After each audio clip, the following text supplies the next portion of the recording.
भाई इस गांव में घुसते ही जो है आप लोगों ने सीना चौड़ा कर दिया, वो झंडा दिखा दो। तो जब देखा मैं कह रहा था मैंने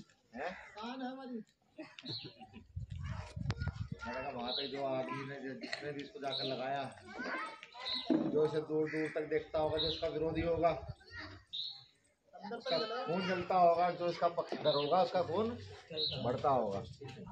हालांकि जय भीम का विरोध कभी किसी को करना नहीं चाहिए, क्योंकि बाबा साहब अम्बेडकर को पढ़ने के बाद जिसने बाबा साहब अम्बेडकर को पढ़ा वो जय भीम का विरोध नहीं करता। चलिए, सभी संतों गुरुओं के चरणों में नतमस्तक होते हुए अपनी बात को शुरू करूं उससे पहले एक सवाल आपसे पूछ लेता हूँ। कल परसों भाई चंद्रशेखर आजाद जी से बात हो रही थी चुनाव के विषय में, यहाँ के विषय में, तो उन्होंने हमसे कहा भाई जाओ पहले समाज के लोगों से पूछो वो चुनाव लड़वाना चाहते नहीं लड़वाना चाहते ना। तो जैसे लड़ रहा हूँ सड़क पर, ऐसे ही लड़ता लड़ता मर जाऊँ। दिलो जान से सोच लीजिए, चुनाव अगर लड़ाओगे तो अनाज भी देना पड़ेगा, दाल भी देनी पड़ेगी, रोटी भी खिलानी पड़ेगी, और पैसे भी आप ही को देने पड़ेंगे। पैसे की हम लोगों के पास है। हम तो एक कपड़े भी मांगे हुए रखे भाई, कहीं जाते हैं कोई देखता भाई अध्यक्ष जी के पास गरम बनियान है, वो गरम बनियान लेके दे देता है, एक ने जैकेट लेके दे दी, एक ने बेचारे ने कल जूते लेके दिए। तो हम तो गरीबों से भी गरीब है। चंद्रशेखर भाई को चुनाव लड़ने का मतलब यह है कि आपको अपनी एक महीने में से एक दिन की मजदूरी उन्हें देनी पड़ेगी, तब जाकर के वो चुनाव लड़ेंगे आपके क्षेत्र में। हम क्या क्या पूरे देश में कर रहे हैं, कहाँ कहाँ भीम आर्मी है, वो आपके बीच में रख सकता हूँ।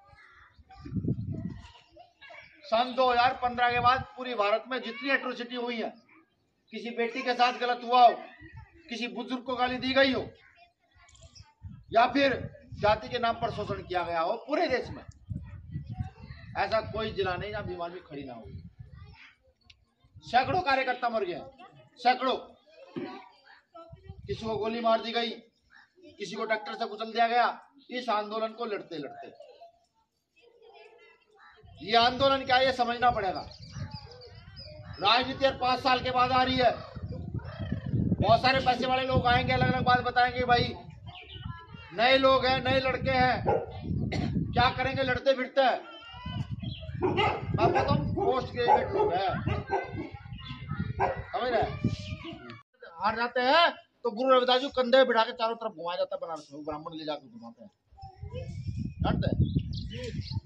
तो समझिए ना, जो इतने महान संत अब से 500 साल पहले, 600 साल पहले आपको ये बात कह गए हो, वो समाज निद्रा में है भाई। तो बिजनौर है, यहाँ तो ताकतवर है। हम हमारे सहारनपुर में नहीं कोई छेड़ सकता, बिजनौर में नहीं कोई छेड़ सकता, मुजफ्फरनगर हो, शामली हो, मुरादाबाद हो, आगरा हो, में कोई छेड़ नहीं सकता, मजबूत। लेकिन क्या आप ये जानते हैं कुछ क्षेत्र आज भी ऐसे हैं जहाँ हमारे लोगों को सड़क पर चलने नहीं दिए जाते, जानते हैं। ये हाथरस साहब के पड़ोस का ही प्रदेश है, माफी चाहूंगा जिला है, 150, 200, 300 किलोमीटर है। वहां की बेटी के साथ क्या हुआ था याद है? इतने गंदे तरीके से रेप हुआ था कि वो बेटी 1 हफ्ता सरकारी हॉस्पिटल में तड़पती रही। जो लोग आकर आपको कहेंगे कि नहीं अब तो सब समान हो गया है, सब कुछ हो गया है, मैंने भी देखा, मेरी माताएं बहनें भी घास लेकर आई हैं कुछ। ये घास की गठड़ी कब तक हमारे सिर पर रहेगी? वो घास पड़ा किस लिए ढो रही है?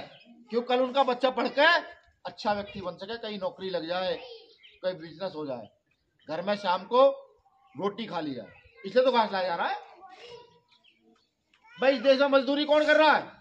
घास कौन धो रहा है? यहाँ की टट्टी कौन उठा रहा है? यहाँ झाड़ू कौन लगा रहा है? हम ही तो लगा रहे हैं, और कौन लगा रहा है बताओ? हम ही लगा रहे हैं। ये काम हमारे हिस्से का रहेगा। यहाँ लोग मजा लेंगे और हमारे लोगों को रोटी भी सही नहीं मिलेगी।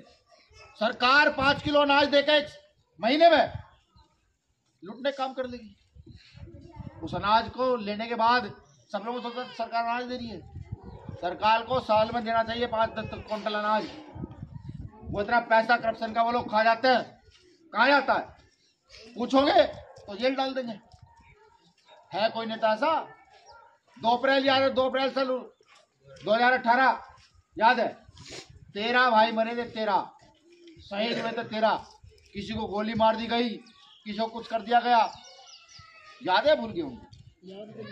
है कोई उनकी आवाज उठाने वाला? ये इतने सारे नेता मोटे पेट करके बैठे हैं, किसी नेता ने कहा कि उनको नौकरी मिलनी चाहिए?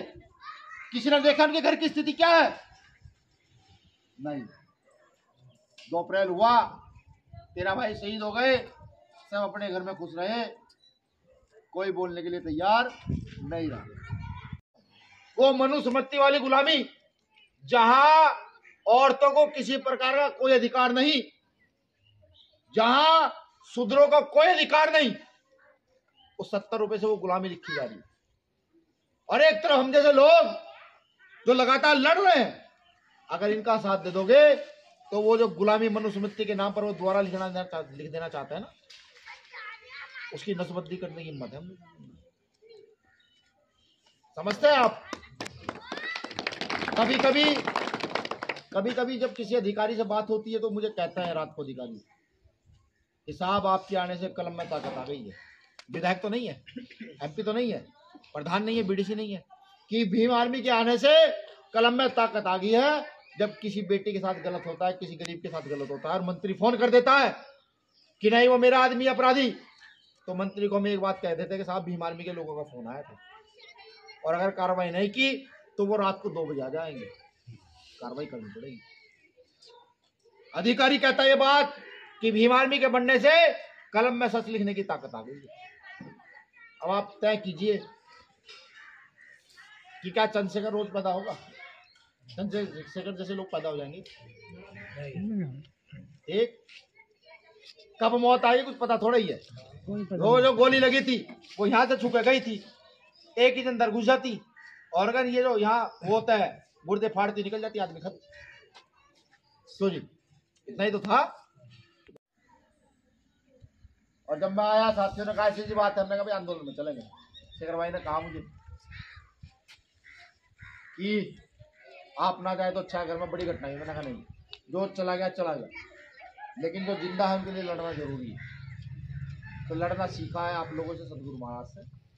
बस मैं अपनी बहनों से एक बात और कहूँगा, गुरु महाराज ने एक बात और कही है, गौर से सुनिए मेरी तरफ, तब मैं बहुत घी फूकने क्या करता। ब्राह्मण ना पूजियो जो हो गुणहीन, चरण पूजियो चंडाल के जो हो गुण प्रवीण। उस पंडित को पूजना नहीं है जो गुण वाला हो, पढ़ा लिखा हो। पढ़ने वाले कितने लोग हैं ये तो पूछना पड़ेगा। यहाँ ग्रेजुएशन कितने लोग हैं, ग्रेजुएट किए हुए, बीए बीएससी बीकॉम, ये सब पढ़ने वाले पार्टी। और इंटर पढ़े हुए कितने लोग हैं जी? इंटर पढ़े हुए, इंटर आबाद इंटर तो कह रहे हैं भाई, सब लोग सुनो, मतलब अगर मैं यहाँ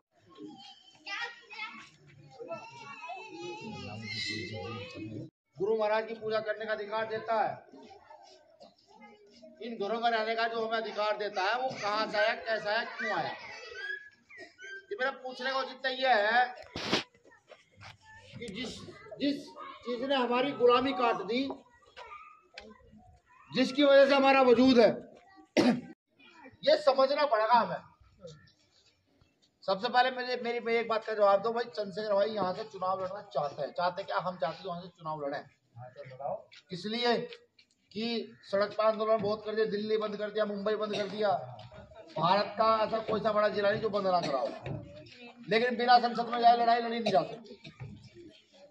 अब कल उनकी मेरी बात हो रही थी, मुझे कहने लगे भाई बीनौर के गांव चलते हैं। भाई हम नेता तो नहीं है भाई, नेता होते तो तुम्हें बुलाते सबको, वहां ट्रैक्टर भेज के, बस भेज के, अपना पैसे ना नेता।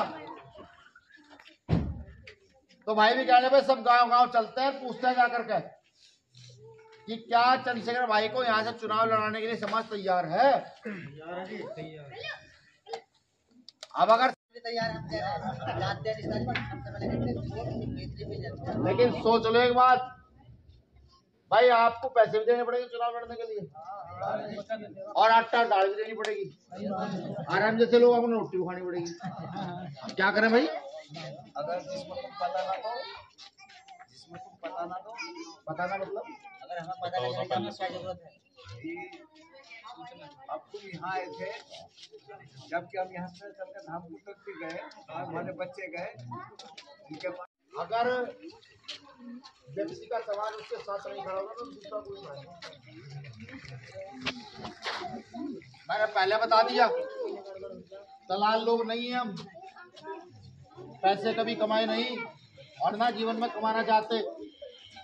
आप ही को देना है वोट, सपोर्ट, नोट आपको ही देना है, रोटी भी आप ही को देनी है। और अगर नाज की जरूरत पड़ी तो नाज भी मांग के लेके जाऊंगा इसी, उसके लिए तैयार रहिएगा सब लोग, ठीक है। अच्छा, चुनाव चिन्ह क्या हमारा बताइए? कम चुप रहो। अरे माँ, अरे सुन तो ले, क्या दे रे? अरे क्या ले? हाँ देखो देखो, बहुत याद आ गई। सुन लो भाई, एक बात तो बताओ तो मुझे, मेहनत तो खेत में हम सारे कर रहे हैं, और जो है उसका जो नाज पैदा हो रहा है वो एक आदमी बांट रहा है, तो यानी कि मेहनत करने वाले तो बेवकूफ है। जो आप लोग घर में आटा खा रहे ना, जो बीड़ी पी रहे, जो तेल ला रहे, किताब ला रहे, वो सबका टैक्स कटता है, समझे? और ये सरकार के बाप का नाज नहीं आ रहा, ये हमारा अधिकार है, गरीबों का अधिकार है। यहाँ ही नहीं, विश्व के किसी भी देश में, भारत में तो बुरी स्थिति है, यहाँ भूखे मर भी जाते हैं। विश्व के दूसरे देशों में गरीब भूखा मर जाता है ना, वहाँ का नेता, वहाँ का अधिकारी जेल जाता है। साहब पढ़ोगे तभी तो पता लगेगा। मैंने तो पूछा था हमारा निशान क्या है, चंद्रशेखर का निशान क्या है, जोड़ के बताओ। सबको समझ में आ गया भाई? जो तुम्हें तो पता ही है, जो तारी रिश्तेदारियां हैं, जो भाई बंद है,